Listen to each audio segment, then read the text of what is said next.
Avani coaching ക്ലാസ്സിൽ പോവാണോ?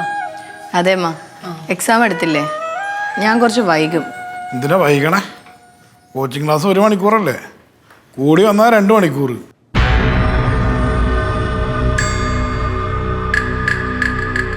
എന്നാ ഒരു കാര്യം കൂടെ കേട്ടോ, എനിക്ക് കോച്ചിങ് വൈകിട്ട് 3 മണി മുതൽ 5 മണി വരെയാണ്. അപ്പൊ പിന്നെ ഇപ്പൊ എവിടെ പോണു?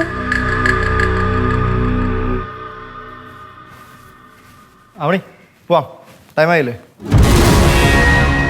എങ്ങോട്ടാ മോനെ രാവിലെ തന്നെ? അറിയില്ലമ്മ, രാവിലെ വരണം, എവിടേക്ക് പോണെന്ന് പറഞ്ഞു. നീ വാ, ഞാൻ വന്നിട്ട് പറയാമ്മ. ശരി. രണ്ടുപേരോട് ഞാനൊരു കാര്യം പറയാം. ഇവരുടെ കറക്ക അത്ര നല്ലതല്ല. അത് അമ്മ പറഞ്ഞിട്ടാണെങ്കിലും ഏട്ടൻ പറഞ്ഞിട്ടാണെങ്കിലും നിർത്തണം. നിനക്ക് നിന്റെ കാര്യം മാത്രം നോക്കിയാ പോരെ? എന്റെയും കൂടിയും കാര്യം തന്നെയാ. ഞാനും കൂടി ഈ വീട്ടിൽ തന്നെയാ നിൽക്കുന്നത്. അത് രണ്ടുപേരോട് പറഞ്ഞ് മനസ്സിലാക്കി കൊടുക്കണം. അതിന്റെ ഒന്നും ഒരാവശ്യവും ഇല്ല. ആവശ്യമുണ്ട്. അല്ലെങ്കിൽ തന്നെ ഈ അമ്പിടീനെ ഇവിടുന്ന് അടിച്ച് പുറത്താക്കിയതല്ലേ, പിന്നെ ആരെ ഇവനെ അകത്തേക്ക് വിളിച്ചത്?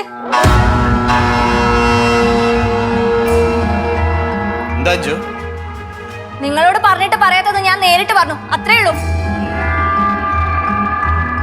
നിന്റെ കെട്ടിയവന് എൻ്റെ അമ്മയൊക്കെ ഒറ്റ കെട്ടാടി.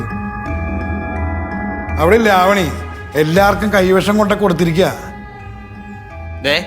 അനാവശ്യം പറയാൻ നിൽക്കരുത്. ഒരനാവശ്യമില്ല. മോശമാണെങ്കിൽ മോശമാണെന്ന് തന്നെ പറയും. ലോകത്ത് വേറെ ആർക്കും കൂട്ടുകാരില്ലാത്ത പോലെ. ഞാൻ വാങ്ങിച്ചു കൊടുത്ത സാധനങ്ങളൊന്നും ഉപയോഗിക്കില്ല. ഞാൻ ഇവിടെ വണ്ടി മേടിച്ചു കൊടുത്തിട്ടുണ്ട്, അത് ഉപയോഗിക്കില്ല. അത് ഇവിടെ നാട്ടിൽ വേറെ വണ്ടിയില്ലേ, ഓട്ടോറിക്ഷ ഇല്ലേ, ബസ്സില്ലേ, അതിന് വരെ പൊക്കൂടെ?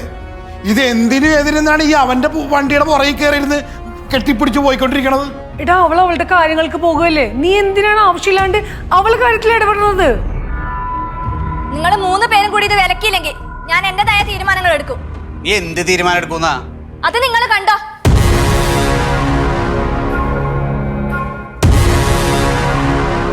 അമ്മ, ഞാൻ ഒരു കാര്യം പറഞ്ഞേക്കാം. ഇത് അമ്മ തന്നെ പറഞ്ഞ് വിലക്കിക്കൊള്ളണം, അല്ലെങ്കിൽ എനിക്കറിയാം എന്താ ചെയ്യേണ്ടതെന്ന്.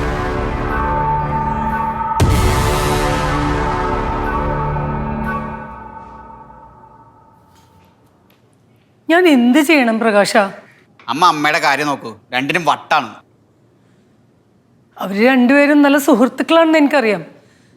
നിന്റെ ഭാര്യ മോഹനും കൂടി എന്താണ് പ്ലാൻ ചെയ്യണമെന്ന് എനിക്കറിയില്ല. അമ്മ, ഇപ്പൊ ഏട്ടത്തിയുടെ എക്സാം അടുത്തിരിക്കുകയാണ്. ഏട്ടനാണെങ്കിൽ അത് മുടക്കാൻ വേണ്ടി എന്ത് തരികിടാണെങ്കിലും കാണിക്കും. അഞ്ചു ആണെങ്കിൽ ഏട്ടത്തിയെ പഠിക്കാതിരിക്കുക എന്ത് ദുഷ്ടത്തരവും കാണിക്കും. തൽക്കാലം അമ്മ ഒന്നും പറയാൻ പോണ്ട, ഏട്ടത്തി ഇത് ഡീൽ ചെയ്തോളൂ. ഇതൊക്കെ എവിടെ പോയി അവസാനിക്കും ദൈവമേ?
ഫ്ലവേഴ്സ് 9ാം വാർഷിക നിറവിൽ